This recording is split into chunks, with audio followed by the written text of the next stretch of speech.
Hello everyone, welcome back once again. आशा करता हूँ आप अच्छे होंगे। आज हम करने वाले हैं सेट नंबर 12। जैसा आप सभी को पता है कि हम कर रहे हैं UP home guard, Uttar Pradesh police, UPSI, UP triple S के लिए 2500 प्लस क्वेश्चंस का टेस्ट सीरीज। ओके, हम 11 टेस्ट कर चुके हैं। कल मैंने राष्ट्रपति संबंध कराया था। आई होप आपने एंजॉय किया होगा। आज चलते हैं दूसरा। ठीक है, मतलब 12वां टेस्ट। पहला क्वेश्चन देखते हैं। पहला क्वेश्चन है कि निम्नलिखित में से कौन से राष्ट्रपति पूर्व में केंद्रीय गृह मंत्री थे।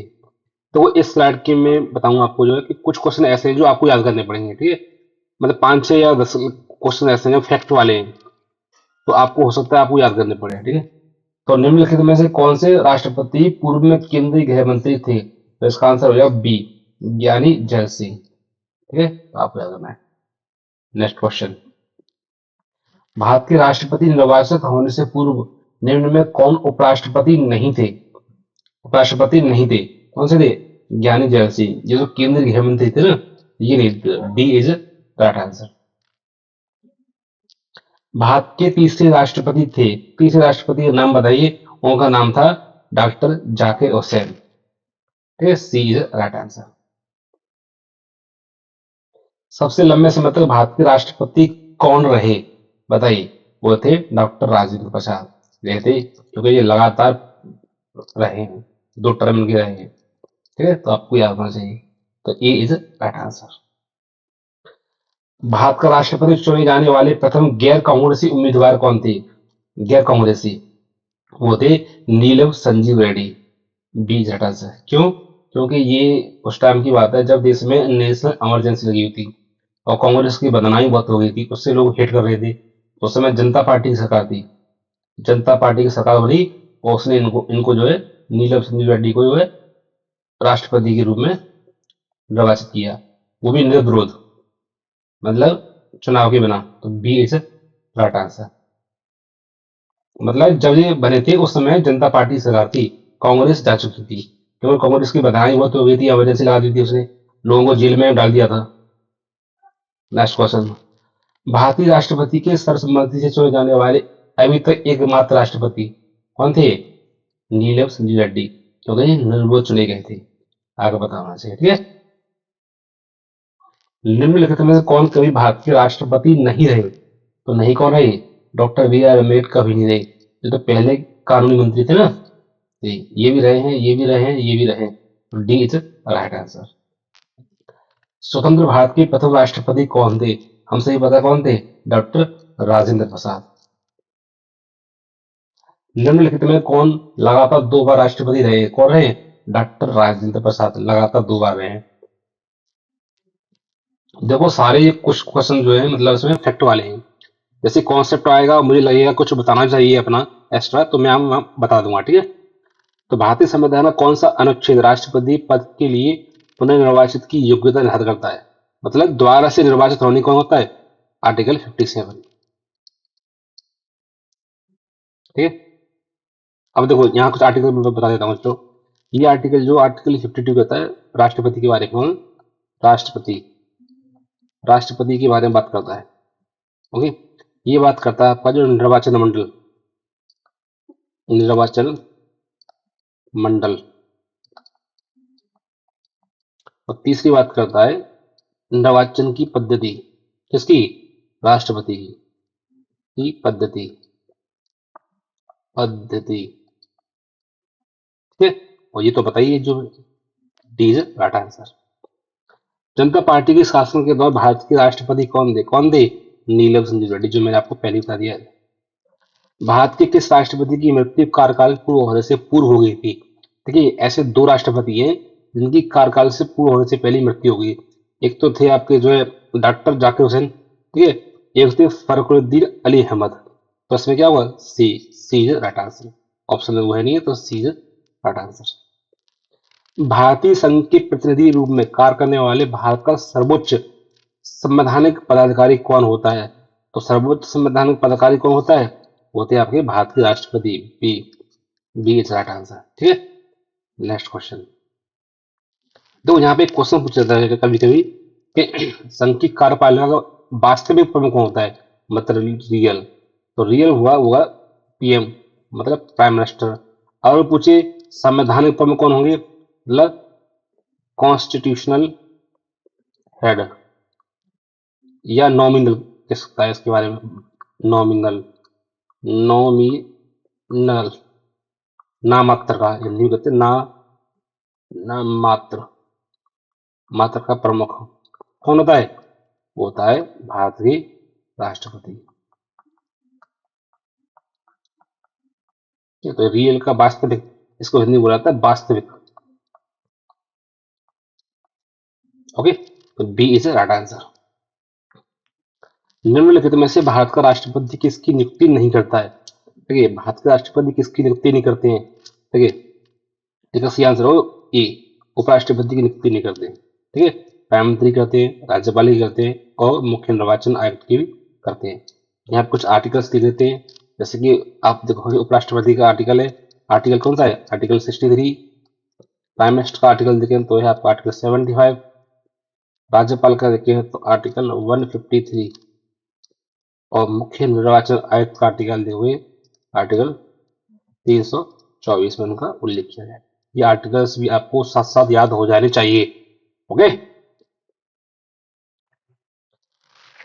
निम्नलिखित में से किसकी नियुक्ति भारत का राष्ट्रपति करता है। तो भारत का राष्ट्रपति किसकी नियुक्ति करता है, महानवादी करता है, यस करता है, बिल्कुल करता है। नियंत्रण मालिका परीक्षा करता है, बिल्कुल करता है। एक राज्यपाल ही करता है, बिल्कुल करता है। डी, तो डी इज राइट आंसर। ठीक है, इन तीनों की नियुक्ति भारत का राष्ट्रपति करता है।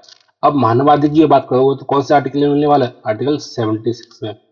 अगर नियंत्रण मालिका परीक्षा जिसको हम कैग बोलते हैं, तो कैग मिलने वाले हैं आर्टिकल 148 में। ठीक है, और राज्यपाल की बात करें तो आर्टिकल मिलने वाले 153 में, जो कहता है कि एक राज्य का राज्यपाल होगा। ये भी आपको पता होना चाहिए। अगर राष्ट्रपति की बात करें तो मिलने वाले आर्टिकल 52 में। ओके, चलो नेक्स्ट क्वेश्चन। केंद्रीय मंत्रिपरिषद के मंत्रियों की नियुक्ति कौन करता है, सॉरी कौन करता है, भारत के राष्ट्रपति करते हैं।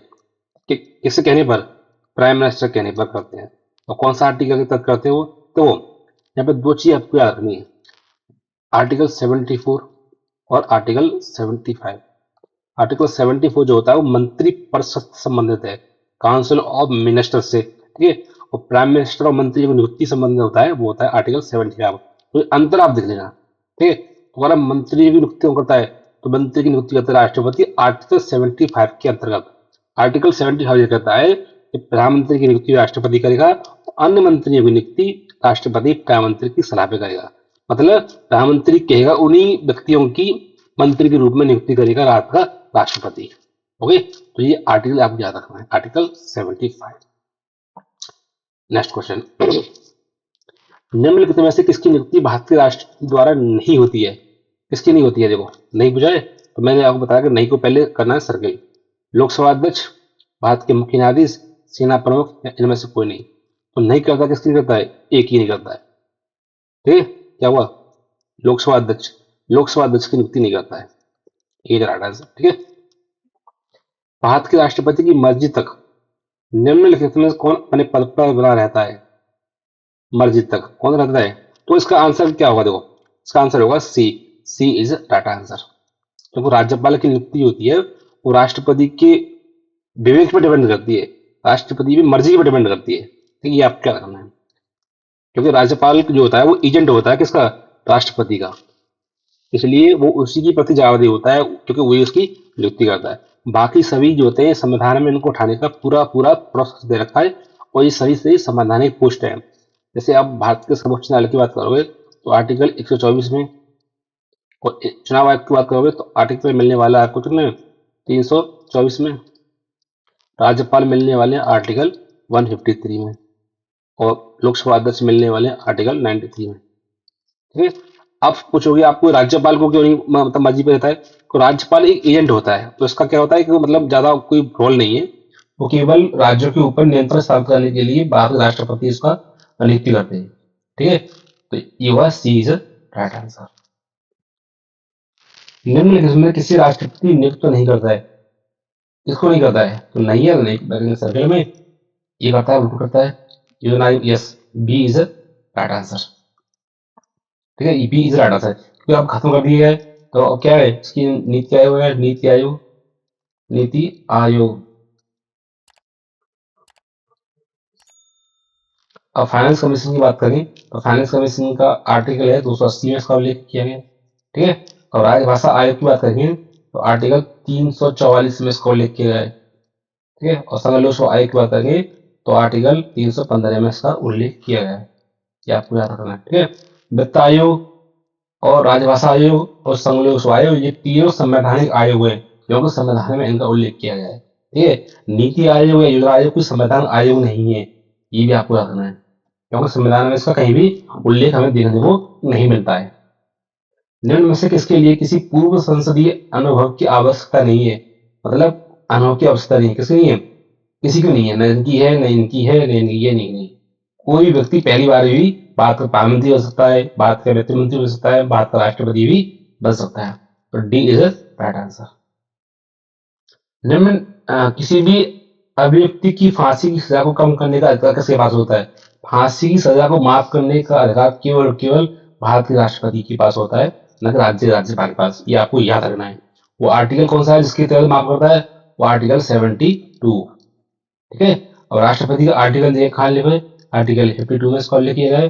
और प्रधानमंत्री की बात करोगे आर्टिकल 75 में इसका उल्लेख किया गया है। और मुख्य न्यायाधीश मतलब आर्टिकल 124 में इसका उल्लेख किया गया है। और लोकसभा अध्यक्ष की बात करोगे आर्टिकल 93 में इसका उल्लेख किया गया है। ओके, यहाँ तक अगर आपको डाउट हो तो प्लीज हमें कमेंट सेक्शन में लिखें, ताकि मैं कल आने वाली क्लास में उसको एक्सप्लेन करूँ। ओके, तो नेक्स्ट क्वेश्चन देखते हैं।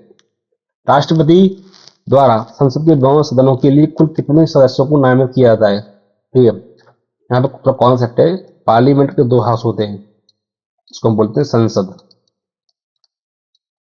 ठीक है, एक होती है लोकसभा और दूसरी होती है आपकी राज्यसभा। ठीक है, तो इन दोनों में दो तरह के मेंबर होते हैं, एक होते हैं निर्वाचित और एक होते हैं मनोनीत। निर्वाचित बोले तो क्या होता है, वो होता है जिसको हम जो वोट देकर चुनते हैं, वोट देकर भेजते हैं। और मनोनीत वो होते हैं जिन्हें राष्ट्रपति करता है, ठीक है। अब लोकसभा की बात करोगे तो लोकसभा में पहले होता था कि 2 सदस्यों को राष्ट्रपति नॉमिनेट करते थे, ठीक है। और राज्यसभा में करते थे 12 सदस्यों को। ओके, अब 2 सदस्यों को नॉमिनेशन करने की जो वो था प्रावधान था लोकसभा में, वो अब कर दिया खत्म। कौन सा अमेंडमेंट था? 104वां कॉन्स्टिट्यूशन अमेंडमेंट एक्ट 2019 के माध्यम से इस प्रावधान को खत्म कर दिया है। अब लोकसभा में केवल केवल इलेक्टेड मतलब निर्वाचित सदस्य ही होते हैं। निर्वाचित मतलब जो चुन के आते हैं, नॉमिनेटेड नहीं होते। लेकिन राज्यसभा में होते हैं। तो राज्यसभा में अब करंट की बता रहा हूँ मैं, करंट की पोजीशन क्या है। तो राज्यसभा में 12 सदस्य होते हैं जिन्हें भारत के राष्ट्रपति नॉमिनेट करते हैं, लेकिन कला, विज्ञान, साहित्य और समाज सेवा में अच्छा ज्ञान और अनुभव होता है। ओके, अब इसमें पूछा है कि भारत के राष्ट्रपति संसद के दोनों सदनों के लिए कुल कितने सदस्यों को नॉमिनेट करते हैं? तो दोनों सदनों में होता नहीं है, अब केवल राज्यसभा में होता है, लोकसभा में तो खत्म कर दिया है हमने। तो कितना होगा? और इसमें 2 माइनस कर दूसरे में से 2, कितना हो जाएगा? 12। अब क्वेश्चन के हिसाब से लोगे तो वो 12 हुआ, ठीक है। तो D is right answer. Bharat के राष्ट्रपति को यह अधिकार प्राप्त नहीं है कि वह क्षमा प्रदान करे। अरे नहीं, ये तो है इसके पास राइट, बिल्कुल संविधान का अधिकार है उसको। न्यायपालिका के न्यायाधीश को उठाना, आपातकाल की घोषणा करना और अध्यादेश जारी करना। नहीं, आपातकाल की घोषणा करना भी उसका एक राइट है और अध्यादेश जारी करना भी उसका है एक राइट है। लेकिन न्यायाधीश, न्यायपालिका के न्यायाधीश को उठाने का जो प्रावधान होता है वो पार्लियामेंट करती है, ठीक है। और कौन सा आर्टिकल करती है? इसके लिए भी महाभियोग लगता है 124 का सब क्लॉज 4। इसके आधार पर जो है सुप्रीम कोर्ट के जज के खिलाफ क्या लाया जाता है? महाभियोग लाया जाता है। और राष्ट्रपति की बात करूँ यहाँ पे कंफ्यूज मत हो ना, राष्ट्रपति के लिए उल्लेख आर्टिकल 61 में, दोनों को अंतर आप भली भांति समझ लेना, ठीक है। अच्छा, समाधान प्राप्त करने की शक्ति कहाँ पर है? आर्टिकल 72 में, ये आपको भी याद रखना है, ठीक है। अब देखो आपातकाल की घोषणा कहाँ होती है? आपातकाल की घोषणा होती है आर्टिकल 352 में, 356 में और 360 में। ये होती है राष्ट्रीय आपातकाल, ये होती है राष्ट्रपति शासन और ये होती है वित्तीय आपातकाल। ओके, ये आप आर्टिकल्स याद रखने। और अध्यादेश जारी कौन सा आर्टिकल है? आर्टिकल 123 के अंतर्गत जारी करते हैं और राज्यपाल करते हैं आर्टिकल 213 के अंदर, ठीक है। यह बना ये उल्टा होता है, 1 2 3 2 3 1। यहाँ से आपके कई सारे क्वेश्चन कवर हो गए। नेक्स्ट क्वेश्चन, राष्ट्रपति को सर्वोच्च न्यायालय में परामर्श लेने का अधिकार किस अनुच्छेद के अंतर्गत प्राप्त होता है? तो होता है वो आर्टिकल 143, मतलब B is a right answer. ठीक है, ये इसी माध्यम से जो भारत के राष्ट्रपति सर्वोच्च न्यायालय की न्यायाधीश से क्या लेते हैं, सलाह लेते हैं किसी मामले पर। ठीक है, और आर्टिकल 129 में क्या है, तो सारे आर्टिकल जो है सुप्रीम कोर्ट से रिलेटेड है। मैंने एक सेपरेट वीडियो बनाया हुआ है सुप्रीम कोर्ट के ऊपर फुल लेंथ, मतलब जिसमें थ्योरी भी है और प्लस PYQ भी है।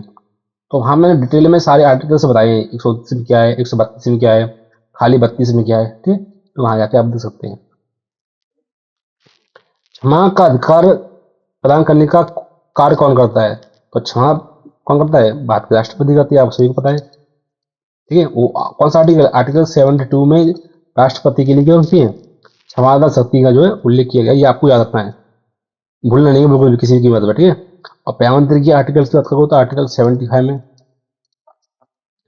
संघीय मंत्रिपरिषद कौन सी है? आर्टिकल 74 में इसका उल्लेख किया गया है, और लोकसभा अध्यक्ष का 93 में। ठीक है, ये तो आपको बताइए। राष्ट्रपति का आर्टिकल होता है आर्टिकल 52। नेक्स्ट क्वेश्चन, राष्ट्रपति को कौन सहायता एवं परामर्श देता है? राष्ट्रपति को सलाह एवं सहायता देने के लिए कौन से होता है? मंत्रिपरिषद होती है। तो कौन सी है? D is right answer. Article 74 ये कहता है कि राष्ट्रपति को सहायता एवं सलाह देने के लिए एक मंत्रिपरिषद होगी, जिसके प्रधान कौन होंगे? इसके प्रधान होते कौन? Prime minister. ओके, आर्टिकल 74 के तहत ऐसी राज्य में होती है या संघीय, तो दूसरी तरफ होती है राज्य की मंत्रिपरिषद। वो कहाँ उल्लिखित है? वो उल्लिखित है आपको आर्टिकल 163 में। ठीक है, तो क्या उसका answer D is right answer. देखो नया आर्टिकल है चीफ मिनिस्टर। चीफ मिनिस्टर कौन से आर्टिकल में? चीफ मिनिस्टर मिलने वाले हैं आर्टिकल 164 में। भारत के राष्ट्रपति ने आखिरी बार राष्ट्रीय आपातकालीन घोषणा कब की थी? हम सभी को पता है कब की थी। नेशनल इमरजेंसी देश में केवल एक बार लगी है, तो कब लगी है? वो लगी है 1975 में, जब इंदिरा गांधी प्राइम मिनिस्टर थी। ओके, विदेशी देशों से आने वाले राजनयिक प्रतिनिधियों के लिए पदों का नामांकन कौन होता है? भारत के राष्ट्रपति करते हैं। देखो ठीक है, क्योंकि ये एक डिप्लोमेटिक मतलब कूटनीतिक संबंध होते हैं, तो कूटनीतिक संबंध जितने भी होते हैं वो राष्ट्रपति के नाम से ही किए जाते हैं। क्या सी इज राइट आंसर। ठीक है, भारत के निम्नलिखित में से किस मुख्य न्यायाधीश ने कुछ समय तक भारत के राष्ट्रपति के रूप में कार्य किया? कौन थे? डी न्यायमूर्ति M हिदायतुल्लाह थे। निम्नलिखित में से कौन राष्ट्रपति का कार्य नहीं है? कौन सा कार्य नहीं है? लोकसभा का बुलाना, ये सिर्फ कार्य है उसका। लोकसभा का विघटन करना, ये भी कार्य है उसका। लोकसभा का संचालन करना, यह ये कार्य नहीं है, सी कार्य नहीं है। ये कार्य होता है इसका लोकसभा अध्यक्ष का। लोकसभा अध्यक्ष, लोकसभा अध्यक्ष का ही कार्य होता है क्या? लोकसभा की कार्रवाई संचालित हो, वो भी अच्छे तरीके से। ये सभी कार्य कैसे भारत के राष्ट्रपति होते हैं। ठीक है, विदेशी देशों के सभी राजदूतों का अधिप्रमाणन किसके द्वारा किया जाता है? भारत के राष्ट्रपति के माध्यम से किया गया है, जैसे मैंने पहले आपको बताया है। नेक्स्ट क्वेश्चन, राष्ट्रपति किस विधेयक को पुनर्विचार के लिए नहीं लौटा सकता? देखो देखो नहीं पूछा ना इसने। अब क्या होता है, पार्लियामेंट होती है भाई। ठीक है, पार्लियामेंट के दो हाउस होते हैं, एक होती है लोकसभा और दूसरी होती है राज्यसभा। ठीक है, अब कोई विधेयक होता है वो लोकसभा और राज्यसभा में पास होने के बाद कहाँ आता है? वो आता है राष्ट्रपति के पास। ठीक है, राष्ट्रपति क्या करते हैं, उस पर साइन करते हैं। उसके बाद ही क्या होता है, वो कोई विधेयक होता है वो क्या बना होता है? कानून बन पाता है। लेकिन जब लोकसभा राज्यसभा के माध्यम से पास होने के बाद राष्ट्रपति के पास जाता है, तो राष्ट्रपति के पास आर्टिकल 111 के तहत उसके पास कुछ वीटो पावर है, वीटो पावर्स है। ठीक है, वीटो पावर को वीटो पावर ही बोलती है शायद हिंदी में। ठीक है, अब इसमें होता क्या है, मान लो कोई विधेयक आया, पास होगी दोनों सदनों में, राष्ट्रपति के पास, राष्ट्रपति नंबर 1 उस पर स्वीकृति दे सकता है, मतलब उस पर साइन कर सकते हैं। दूसरा होता है उस पर अपनी साइन को रोक सकते हैं, मतलब सहमति को वो रोक सकते हैं। और तीसरा होता है या उसको पुनर्विचार के लिए वापस भेज सकते हैं। तो भाई इसमें कुछ संशोधन करिए, राज्य क्षेत्र में नहीं है। वो तीन उसके उपाय होते हैं। तो लेकिन कुछ प्रकार के विधेयक होते हैं जिन्हें राष्ट्रपति जो है पुनः राष्ट्रपति इसको वापस नहीं भेज सकते। ओके, ठीक है, तो सी इज राइट आंसर। ठीक है, ये मात्र एक ऐसा विधेयक है जो राष्ट्रपति जो होता है वो वापस नहीं भेज सकते पार्लियामेंट के पास कि पार्लियामेंट जी को मतलब खत्म करो या इसको संशोधित करो। तो कौन सा सी इज राइट आंसर। अच्छा, एक क्वेश्चन आपके लिए, मुझे बताइए यहीं पे कि राष्ट्रपति की वीटो पावर है उल्लेखित आर्टिकल 111 में, तो और राज्यपाल की कौन सी आर्टिकल में? तो राज्यपाल के लिए आपको बताना है कौन सा आर्टिकल जहाँ पे राज्यपाल की वीटो पावर को उल्लेख किया है। कमेंट सेक्शन में मुझे लिख के दें। जो आप कमेंट क्या करो, जब तक कमेंट नहीं करोगे तो मैं कैसे मान लगाऊंगा कि मेरी बात आप तक पहुंच पा रही है। ओके, ठीक है, तो सी इज राइट आंसर। यदि राष्ट्रपति द्वारा किसी विधेयक को पुनर्विचार के लिए लौटाया जाता है तो वह किस प्रकार की वीटो शक्ति का प्रयोग होता है?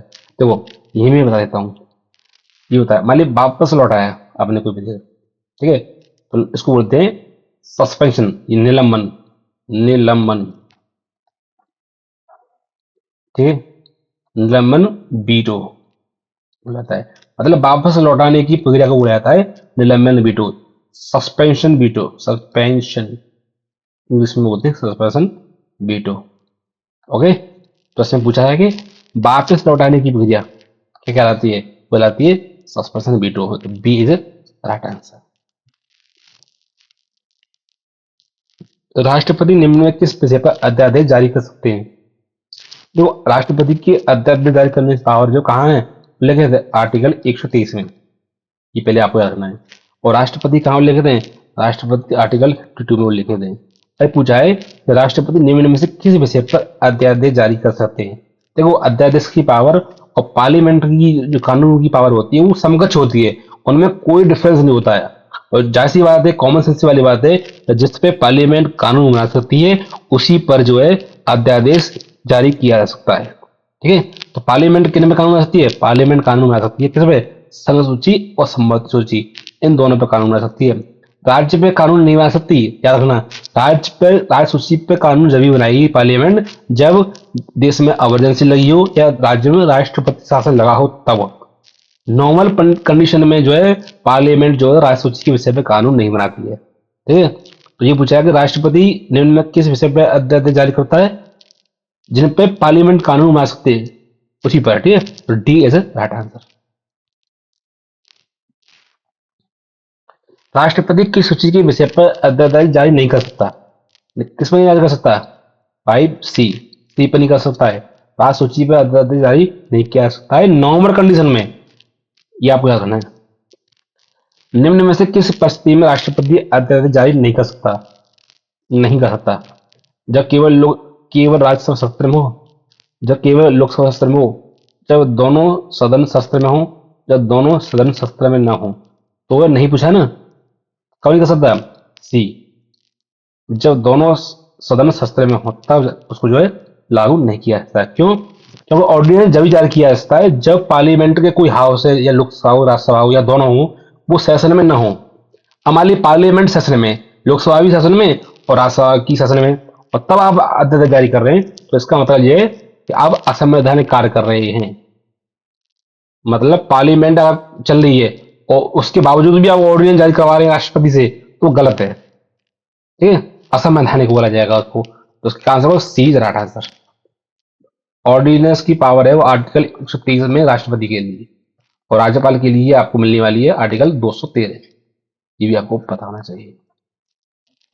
नेक्स्ट क्वेश्चन, जब कोई विधेयक संसद द्वारा पारित हो जाता है तो राष्ट्रपति को अधिकार है कि उसे उसे हस्ताक्षर कर सकते हैं, यस, अस्वीकार कर सकता है, बिल्कुल सी बात है, पुनर्विचार के लिए वापस भेज सकता है, यस। क्या हुआ? D is right answer.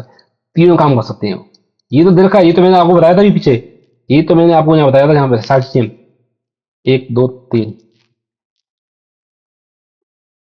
क्या हुआ? कौन सा आर्टिकल है वो? आर्टिकल 111 में उनका उल्लेख किया गया है राष्ट्रपति की वीटो पावर का। वित्त बिल के लिए किसकी पूर्व स्वीकृति आवश्यक होती है? किसकी होती है? भारत की राष्ट्रपति होती है, सही बात है, सी राइट आंसर। भारत के राष्ट्रपति संसद के दोनों सदनों को प्रथम सत्र के प्रारंभ में कब संबोधित करते हैं? ये पूछ रहा है कि भारत के राष्ट्रपति संसद के दोनों सदनों को प्रथम सत्र को कब संबोधित करते हैं? इसको बोला जाता है राष्ट्रपति का अभिभाषण। कब करते हैं? प्रत्येक वर्ष करते हैं, बहुत सी बात है, प्रत्येक वर्ष करते हैं। लोकसभा के लिए आप चुनाव के बाद रोज ये भी करते हैं। क्या हुआ? Year B, yes, year B right answer, मतलब सी इज राइट आंसर। कौन सा आर्टिकल की करते हैं? आर्टिकल 87 उसको बोला जाता है, जब लोकसभा के आम चुनाव हो या प्रत्येक वर्ष बजट सेशन से पहले जो राष्ट्रपति क्या करते हैं? संबोधित करते हैं। कौन सा आर्टिकल होता है? वो आर्टिकल 87 के तहत दो कंडीशन में करते हैं, प्रत्येक वर्ष बजट से पहले और प्रत्येक लोकसभा जो चुनाव चुन के आती है ना, उससे पहले। तो सी इज राइट आंसर। संविधान के अनुच्छेद 124 के अंतर्गत राष्ट्रपति निम्न में से क्या कर सकता है? क्या कर सकता है? सर्वोच्च न्यायालय से परामर्श ले सकता है? नहीं ले सकता, क्योंकि वो तो आर्टिकल 143 में, न कि 124 में। ओके, सर्वोच्च न्यायालय के न्यायाधीशों की नियुक्ति, yes, B is right answer. ये नहीं कि तो हाईकोर्ट आएगा ना, तो हाईकोर्ट का अलग प्रोविजन किया गया है कि एक संविधान पोस्ट का अलग उल्लेख किया गया है, तो क्या हुआ? B is right answer, appoint जज of supreme court. Next question, इससे मृत्युदंड प्राप्त अपराधी को क्षमादान करने की शक्ति निम्नलिखित में किसको प्राप्त होती है? किसको प्राप्त होती है? भारत के राष्ट्रपति को, केवल राष्ट्रपति को होती है। राज्य का राज्यपाल जो होता है वो फांसी की सजा को माफ नहीं कर सकते, ये भी आपको याद रखना है। ये केवल प्रेसिडेंट के पास पावर होती है, आर्टिकल 72 मतलब 72 के तहत क्षमादान करने की शक्ति। अब अप्रत्याशित व्यय की पूर्ति के लिए निम्नलिखित में से कौन भारत की आकस्मिक निधि से धन निकालता है? तो वो आकस्मिक जो व्यय होता है वो होता है भारत के राष्ट्रपति की, मतलब भारत के राष्ट्रपति इसका सही आंसर है। और कैसे है? देखो, भारत में तीन तरह की निधियां होती हैं। एक होती है, इसको बोला जाता है संचित निधि। क्या? संचित निधि। और दूसरी बोली जाती है, इसको बोला जाता है लोक लेखा निधि। लोक लेखा निधि। और तीसरा बोला जाता है आकस्मिक निधि।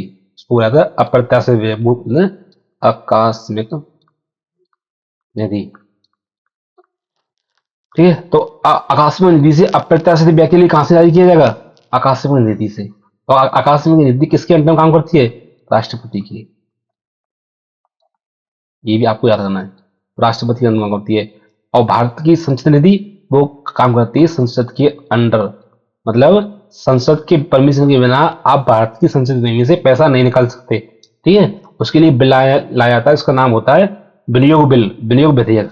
वो पास होता है, उसकी वोटिंग होती है, तब पैसा जो है भारत की संचित निधि से निकाला जाता है। दूसरा होता है, इसको बोला जाता है लोक लेखा निधि। लोक लेखा निधि होती है, वो होती है सरकार के अंडर में। ठीक है, ये सरकार के अंडर होती है। ठीक है, देखो मैं आने वाले वीडियो में बहुत डिटेल में पढ़ाने वाला हूँ चीजों को। ठीक है, तो बहुत ही सरकार के अंडर में। और तीसरी होती है संचित निधि, होती है संसद के कंट्रोल में।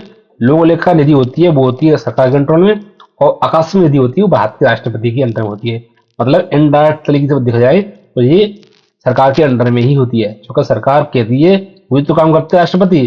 राष्ट्रपति के पास कोई अलग से काम करने का अधिकार ज्यादा नहीं है, ना के बराबर ही है।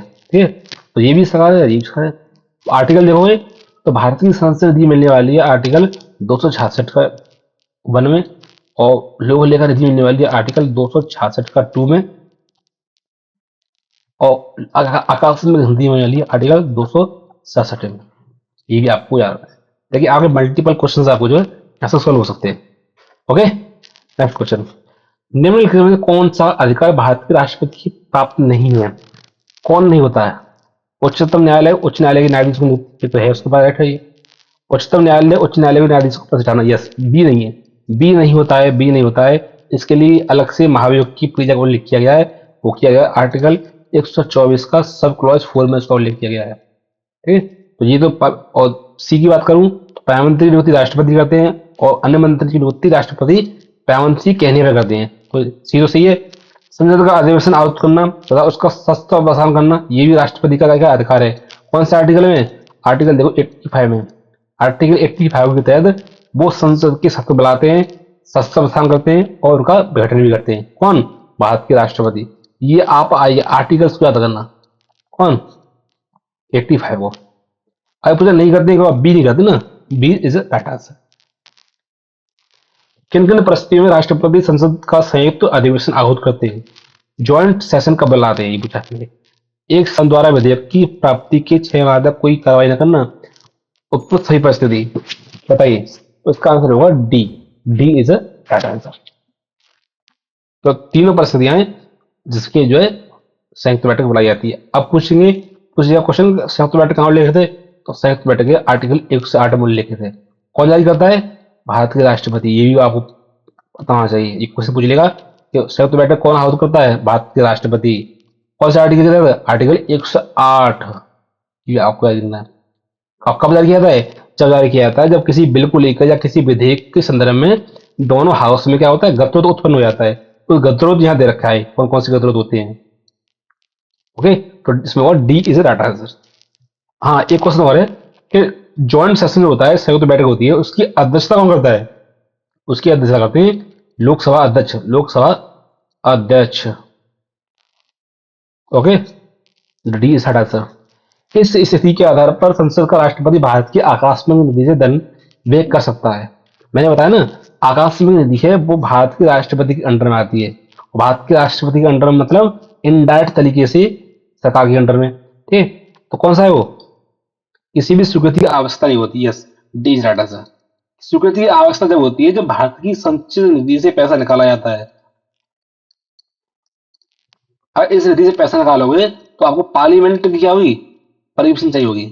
लेकिन ये ऐसी निधि है, आकस्मिक निधि, जो राष्ट्रपति कंट्रोल में। तो राष्ट्रपति को किसी की अप्रूवल की आवश्यकता थोड़ी होती है भाई। वो तो जब सभा कहेगी तब जारी कर देंगे, और नहीं कहेगी तो नहीं करेंगे। D is right answer. ठीक है, अब आर्टिकल कौन सा है इसका? आकस्मिक निधि का आर्टिकल कौन सा है? आकस्मिक निधि है आर्टिकल 267 में। और भारत की संचित निधि कौन से आर्टिकल में? आर्टिकल 266 का सेकेंड क्लॉज। ये भी आपको याद रखना है। नेक्स्ट क्वेश्चन, संविधान के किस अनुच्छेद के अंतर्गत राष्ट्रपति संघीय मंत्री परिषद की सलाह मानने के लिए बाध्य है? कौन सी है वो? आर्टिकल 74। आर्टिकल 74 ये कहता है कि राष्ट्रपति को सलाह एवं सहायता देने के लिए मंत्री परिषद होगी जिसका प्रधान प्रधानमंत्री हो। ये आर्टिकल 74 कहता है। ठीक है, ये आपको याद रखना है। और दूसरी तरफ ऐसे राज्य में होता है। राज्य में कौन सा आर्टिकल कहता है? आर्टिकल 163 ये कहता है कि राज्य के राज्यपाल को सलाह देने के लिए एक राज्य की मंत्री परिषद होगी जिसका प्रधान कौन होगा? चीफ मिनिस्टर होंगे। ये केंद्र में और ये राज्यों में। आई होप आपको ये बात समझ में आ गई होगी। ठीक है, अगर आपको डाउट हो तो प्लीज कमेंट सेक्शन में बताएं। ठीक है, नेक्स्ट क्वेश्चन, युद्ध अथवा भारत पर आक्रमण की स्थिति में निम्नलिखित में कौन अधिनियम द्वारा आपातकाल घोषित कर सकता है? तो नेशनल इमरजेंसी घोषित करने का राइट किसके पास होता है? भारत के राष्ट्रपति के पास होता है। केवल केवल भारत के राष्ट्रपति के पास। ना पार्लियामेंट। पार्लियामेंट तो बाद में उसको जो वेरिफिकेशन करती है, अनुमोदन करती है, लेकिन राष्ट्रपति करते हैं इसकी घोषणा। नेशनल इमरजेंसी की बात करूं तो संविधान के भाग 18 में, संविधान के भाग 18 में वो आर्टिकल 352, 356 और 360 में इनका उल्लेख किया गया है। या नेशनल इमरजेंसी का उल्लेख किया गया है, या राष्ट्रपति शासन का उल्लेख किया गया है, और यहाँ पे वित्तीय आपातकाल का उल्लेख किया गया है। ओके, तो डी इज राइट आंसर। भारतीय संविधान के अनुसार भारत के राष्ट्रपति का यह कर्तव्य है कि वो निम्नलिखित में से किसे इसको संसद के पटल पर रखवाए? किसको? संघ लोकसभा की सिफारिश को यस बोर्ड रखता है, बिल्कुल सी बात है, रखता है। लोक लेखा समिति की प्रतिवेदन को यस, बिल्कुल सही है। निरंतर महालेखा परीक्षक के प्रतिवेदन, ये बिल्कुल बिल्कुल सही है। तो ये सभी संवैधानिक आए हुए हैं और राष्ट्रपति के माध्यम से इनका अपॉइंटमेंट होता है। इसका मतलब क्या है? उसी के प्रति जवाबदेह होते हैं।